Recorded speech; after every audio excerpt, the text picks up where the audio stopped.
The birth of hip-hop, 1970s, early 1980s. 8. Let's start this story in the realest place possible, the straight-up devastated South Bronx in the early 70s. Picture this, fam. Urban decay, high unemployment, racial tensions, and the aftermath of the Cross-Bronx Expressway's construction, which displaced communities. We're talking about whole neighborhoods that looked like war zones, where families got pushed out their cribs, local businesses got shut down, and opportunities were harder to find than parking spots in Manhattan. But here's where the story gets beautiful, and I mean really beautiful. Because sometimes the dopest art comes from the most messed up situations. Hip-hop arose as a grassroots cultural movement at block parties where African American, Latino, and Caribbean youth expressed themselves through music, dance, and art. These weren't just regular parties, homie. These were straight-up acts of rebellion, creativity sessions, and community building when the system had basically given up on these neighborhoods. Now check it. There's one date that every real hip-hop head needs to know by heart, and that's August 11th, 1973. DJ Kool Herc, a Jamaican immigrant, is credited with pioneering the breakbeat technique on August 11, 1973, at his sister Cindy Campbell's party at 1520 Sedgwick Avenue, using 2 turntables to loop instrumental sections, breaks, from funk records like James Brown's Give It Up or Turn It Loose, 1969, allowing dancers, b-boys, and b-girls to perform acrobatic moves. This wasn't just some regular DJ set. This was the birth of something completely revolutionary. Herc didn't just spin records. He deconstructed that ish, found the illest parts, those drum breaks that made everybody lose their minds, and figured out how to make them joints last forever. Real talk though, this event is often called the birth of hip-hop because it represented something that had never existed before. While rock was dominating the mainstream, here was something completely fresh, something that came straight from the streets, something that gave a voice to communities that had been getting ignored by everybody else. The whole technique was straight genius in how simple it was, but revolutionary in what it did. The first rap recordings appeared late in the decade. Fatback Band's King Tim III, Personality Jock, 1979, as the earliest, followed by Sugar Hill Gang's Rapper's Delight, 1979, which sampled Chic's Good Times and became a global hit, selling over 14 million copies and introducing hip-hop to mainstream radio. Think about that for a second. A track that started at block parties in the hood ended up moving 14 million units worldwide. That's the power of keeping it real, no cap. What's really wild about this era is how the 4 elements solidified: DJing, turntablism, MCing, rapping, breaking,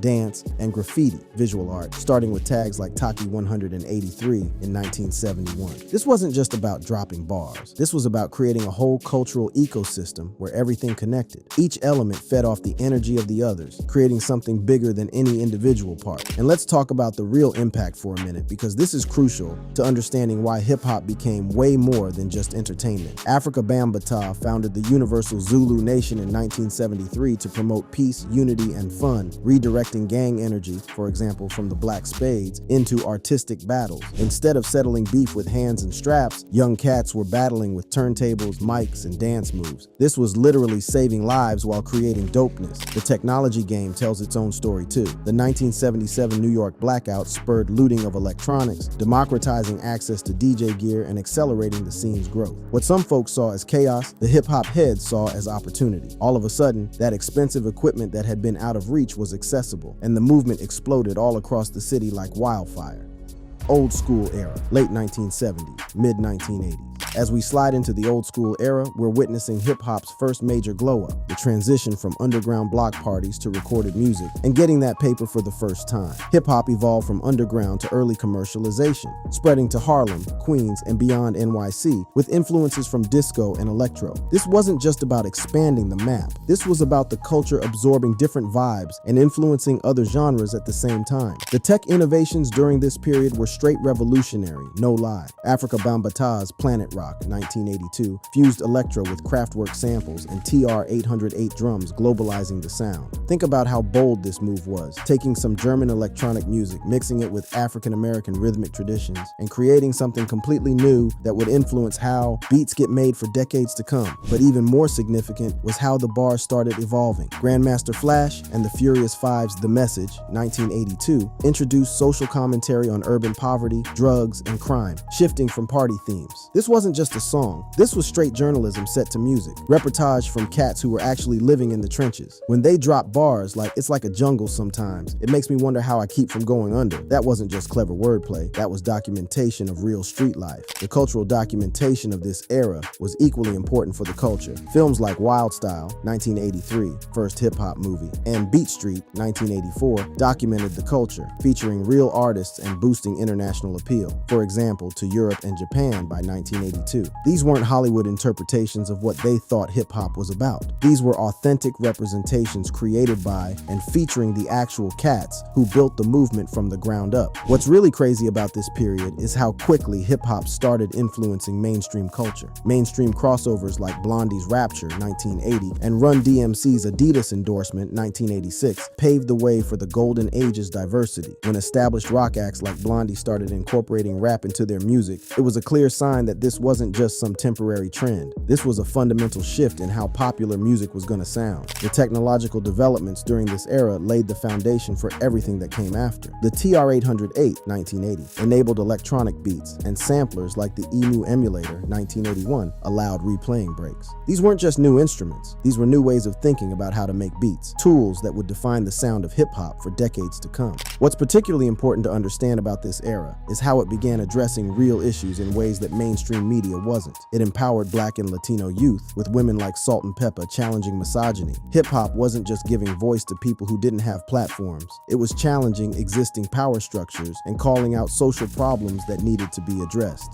Golden Age, mid-1980s, early 1990s. Now we're getting to what most real heads consider the absolute peak of hip-hop creativity. The Golden Age, regarded as hip-hop's most innovative period. It featured lyrical sophistication, diverse sampling, and regional expansion to West Coast, LA, and South, Miami, Atlanta. This wasn't just evolution, this was straight explosion. Every aspect of hip-hop, the bars, the beats, the cultural impact, reached new levels simultaneously. The commercial breakthroughs of this era were absolutely insane. Run DMC's Raising Hell, 1986, went triple platinum, with Walk This Way, F It Aerosmith, topping MTV, blending rap rock. But this collaboration was way more than just moving units. It was a bridge between cultures, generations, and completely different musical worlds. When you had veteran rockers like Aerosmith working with pioneering rap cats like Run DMC, it showed that hip-hop had broken out of its original boundaries. The political awakening of hip-hop during this period was absolutely crucial to the culture. Public Enemy's Yo Bum Rush the Show, 1987, and It Takes a Nation of Millions to Hold Us Back, 1988, promoted black nationalism amid the crack epidemic. These weren't just albums, these were straight manifestos, calls to action, educational tools wrapped in incredibly innovative musical packages. Public Enemy didn't just make music, they made statements that challenged listeners to think critically about society, politics, and their own roles in creating change. But alongside the conscious revolution came another seismic shift that changed everything. NWA Sayes, Straight Outta Compton, 1988, birthed gangsta rap, critiquing police brutality, for example, Without Police, drawing FBI scrutiny. Think about the implications of this. A rap group creating art so powerful, so challenging to established authority, that the Federal Bureau of Investigation felt the need to respond. This wasn't just entertainment, this was protest music that authorities took seriously as a threat to how things were. The technical innovations during the Golden Age were equally revolutionary. Samplers like SP-1200, 1987, enabled dense jazz funk layers. Copyright lawsuits began limiting sampling by 1991. The SP-1200 wasn't just a machine, it was like a time machine that allowed producers to dig through decades of recorded music history, pulling elements from jazz, soul, funk, and rock to create entirely new sonic landscapes. What made the Golden Age truly golden was its incredible diversity. You had conscious rap groups like Public Enemy, educating listeners about real issues, party-focused groups keeping the energy high, innovative producers like Eric B. and Rakim pushing the boundaries of what rap could sound like, and storytellers painting vivid pictures of street life. Eric B. and Rakim's Paid in Full, 1987, introduced internal rhymes, fundamentally changing how rappers approached wordplay and flow patterns. The cultural impact extended way beyond just the music. It influenced fashion, African medallions, and activism. Stop the Violence movement, 1989. Hip-hop artists weren't just making beats and bars. They were making statements with their whole aesthetic approach, their clothing choices, their entire image. When you saw someone rocking African medallions, you knew they were making a statement about cultural pride and historical consciousness.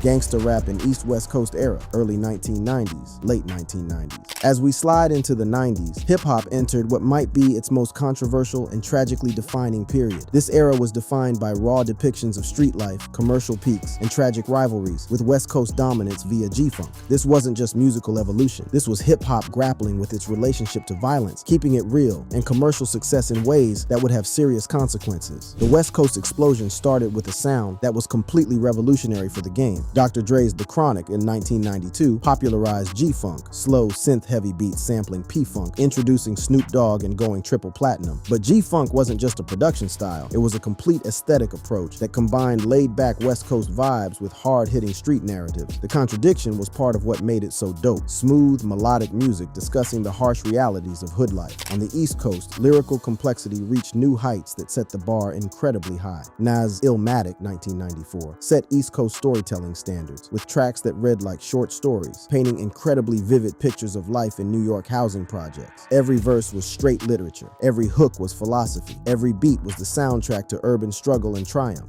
Meanwhile, Wu-Tang Clan's Enter the Wu-Tang, 36 Chambers, 1993, brought gritty, kung fu-inspired narratives. This wasn't just music, this was straight mythology. The Wu-Tang Clan created an entire universe of references, imagery, and philosophy that drew from martial arts films, comic books, and street wisdom all mixed together. But the defining narrative of this era, and probably the most tragic story in hip-hop history, was the East Coast-West Coast beef. The East-West feud escalated. Tupac's quad shooting, 1994. His signing to Death Row, 1995. All Eyes on Me, 1996. First rap double album 10x Platinum. And diss tracks like Hit 'Em Up, 1996. Versus Biggie's Ready to Die, 1994. And Who Shot Ya, 1995. What started as artistic competition and regional pride escalated into something way more dangerous than anyone anticipated. The tragedy reached its peak with events that shocked the entire hip-hop community. Tupac's murder, September 7, 1996, and Biggie's, March 9, 1997, amid Vegas and LA tensions, ended the rivalry, highlighting gun violence. Two of hip-hop's brightest stars, artists who had the potential to keep pushing the culture forward for decades, were gone. Their deaths forced the entire hip-hop community to confront the relationship between the music, the streets, and the violence that sometimes connected them. What's particularly important to understand about this era is how it demonstrated hip-hop's incredible commercial power while also highlighting its potential dangers. The albums were moving millions of units, the artists were becoming global superstars, but the cost was becoming increasingly clear. The music was so powerful, so authentic, so connected to real street dynamics that the lines between art and real life became dangerously blurred. The technological developments during this period were significant as well. Digital audio workstations, DAWs like Pro Tools, 1991, improved production. Sampling clearances tightened. As hip-hop became more commercially successful, the legal frameworks around sampling became more restrictive, fundamentally changing how producers could work with existing music.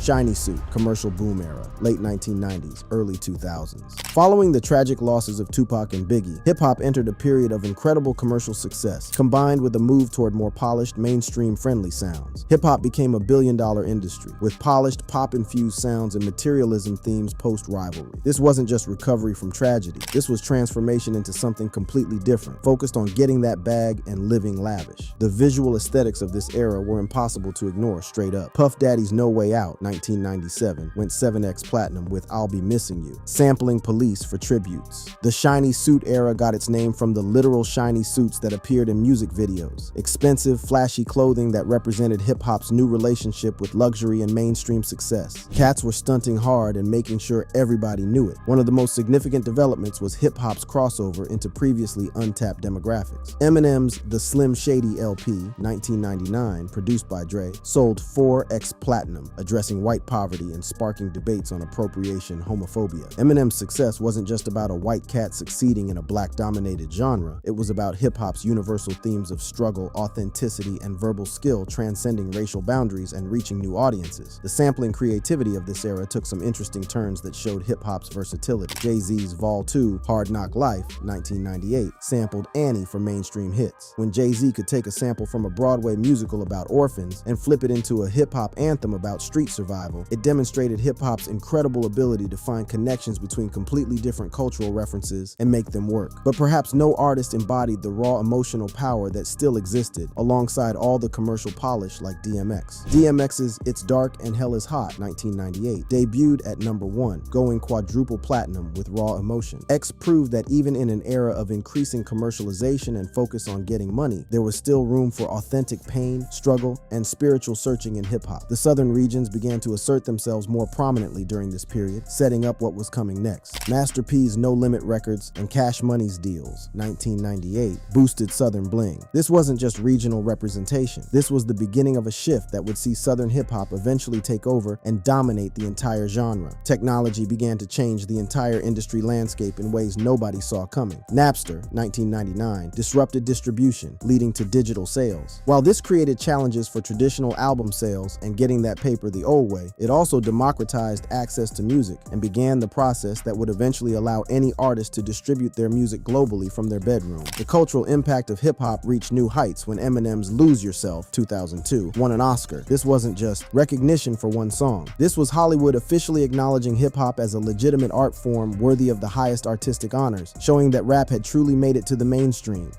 Bling, crunk, Southern dominance era, 2000. The 2000s represented a complete shift in hip-hop's geographical and sonic center of gravity, with the South taking over everything. Southern hip-hop led with high-energy club tracks, bling culture, and trap origins. This wasn't just a trend, this was a complete takeover that redefined what hip-hop could sound like and what it could represent, with cats from the South finally getting their props. The commercial achievements of this era were absolutely staggering, no cap. Outkast's Speakerboxxx, The Love Below, 2003, went diamond, winning Album of the Year Grammy, first for rap. Think about what this meant. A hip-hop album created by cats from Atlanta, outselling everything else in America, and winning the most prestigious award in popular music. This wasn't just Southern success, this was Southern dominance, straight up. The energy and sound of crunk music represented something entirely new in the game. Lil Jon's Get Low, 2003, defined crunk with yelled choruses. Crunk wasn't about complex bars or intricate wordplay, it was about pure energy, about creating music that could turn any spot into a party,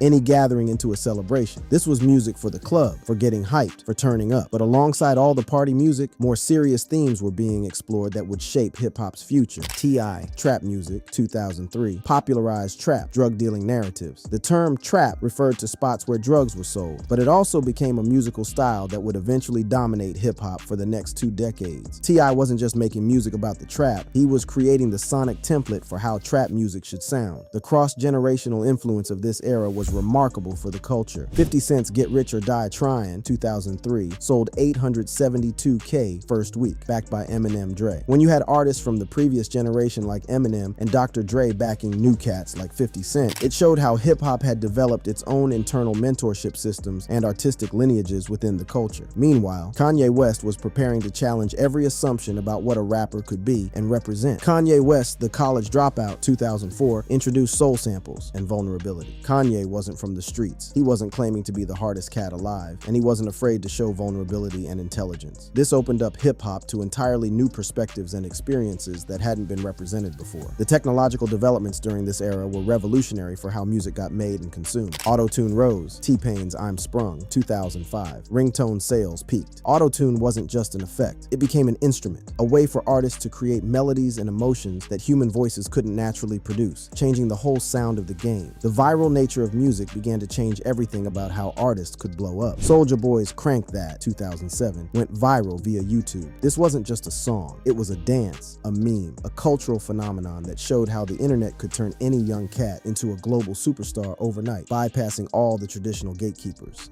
Blog Auto-Tune era, late 2000s, early 2010. As we move into the late 2000s, hip-hop experienced another fundamental transformation with the rise of internet culture and melodic rap taking over. Internet blogs, Dat Piff, Nah Right, and mixtapes bypassed labels, with auto-tune enabling melodic rap. This era represented the democratization of hip-hop distribution and the emotional expansion of what rap vocals could express, giving cats new ways to get their music out and new ways to express themselves. The commercial and artistic success success stories of this period were unprecedented in the game. Lil Wayne's That Carter 3, 2008, sold 1 million first week, heavy on auto-tune. Wayne wasn't just moving units, he was setting new standards for what hip-hop popularity could look like. His influence extended beyond sales numbers to fashion, slang, and entire approaches to rap delivery, with cats everywhere trying to sound like Weezy. But perhaps the most influential album of this era came from an unexpected source that changed everything. Kanye's 808s and Heartbreak, 2008, popularized emotive, pitch-corrected singing. This album was initially controversial because it challenged traditional concepts of what rap should sound like, but its influence can be heard in virtually every melodic rapper who followed, showing that innovation sometimes requires taking risks. The rise of Drake represented another seismic shift in hip-hop culture. Drake's So Far Gone, 2009 mixtape led to Young Money signing. Drake brought a different kind of vulnerability to hip-hop, one that combined singing and rapping, introspection and braggadocio, Canadian perspectives with American hip-hop traditions, showing that you could be soft and hard at the same time. Alternative hip-hop found new expression during this period that expanded the genre's boundaries. Kid Cudi's Man on the Moon, 2009, blended rap alternative. Cudi addressed mental health, depression, and psychological struggles in ways that hip-hop had rarely explored before, opening up the genre to discussions about mental wellness and emotional complexity that resonated with a lot of young cats. The emergence of drill music toward the end of this era pointed toward hip-hop's future direction. Chief Keef's I Don't Like, 2012, birthed Chicago drill via YouTube. Drill represented a return to hardcore street narratives, but with a new sonic template that emphasized dark, minimalist production and aggressive delivery that would influence cats for years to come. The technological infrastructure supporting hip-hop continued to evolve rapidly in ways that changed everything. SoundCloud, 2007, and social media enabled virality. Artists no longer needed record deals, radio play, or traditional marketing to reach massive audiences. A laptop, an internet connection, and talent were sufficient to build a career and get your music heard globally.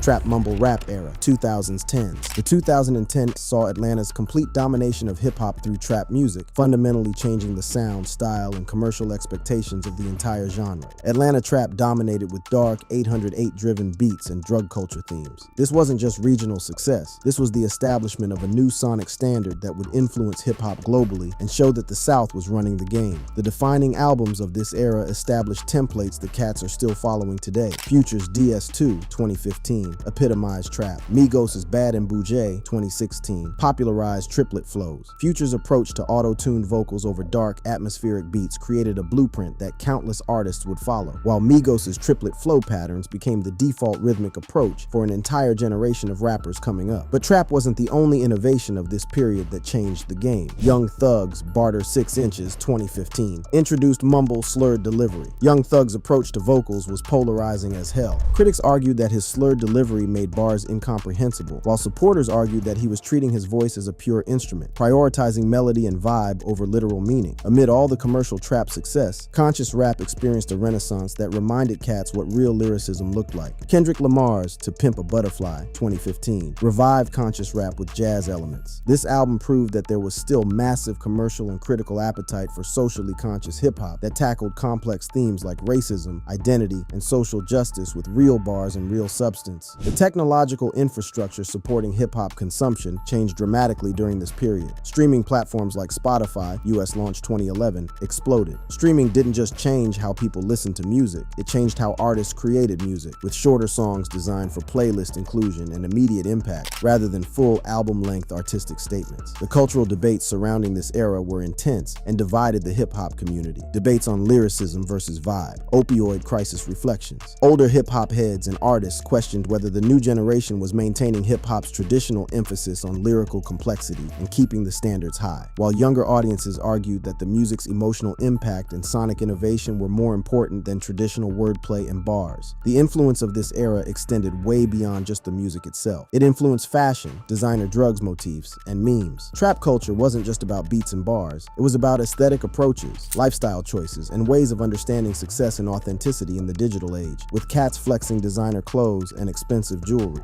SoundCloud New Wave Current Era, mid-2010s to 2025. As we reach the current era, hip-hop has become more experimental, diverse, and globally connected than ever before in its history. DIY platforms like SoundCloud and TikTok fueled experimental, genre-blending rap. This isn't just technological change. This is fundamental democratization that has allowed any young cat anywhere in the world to potentially reach global audiences without needing any industry connections. The viral success stories of this era demonstrate how completely the music industry has been flipped upside down. XXXTentacion's Look at Me 2017 and Lil Pump's Gucci Gang 2017 went viral. These weren't artists who were developed by major labels over years. These were young cats who created music in their bedrooms and reached millions of listeners through social media platforms, proving that the old rules didn't apply anymore. Perhaps no single song demonstrates the genre-blending possibilities of this era better than Lil Nas X's breakthrough hit that broke all the rules. Lil Nas X's Old Town Road 2019 held Billboard #1 for 19 weeks, fusing country trap. This wasn't just crossover success. This was the creation of an entirely new subgenre that challenged every assumption about what hip-hop could sound like and who could participate in the culture. The global events of 2020 accelerated many trends that were already developing in the game.